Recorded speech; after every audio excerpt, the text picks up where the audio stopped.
19,40,000. 19,40,000.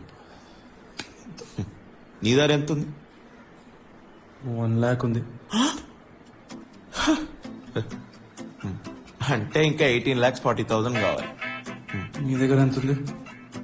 అప్పుడు 18,30,000 కావాలి. నువ్వు నీ సర్కుల్లో ట్రై చేయి, నేను నా సర్కుల్లో ట్రై చేస్తాను.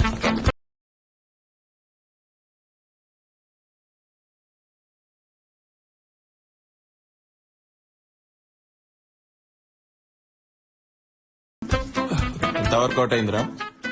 24,000 రా. 24,000. వావ్, 24,000. నీ దగ్గర ఎంత? 6,30,000. ఏంద్రా అట్లా? స్కూల్లో ఓరల్ కాంపిటీషన్స్ లో ఫస్ట్ వచ్చినారా నేను. It's all about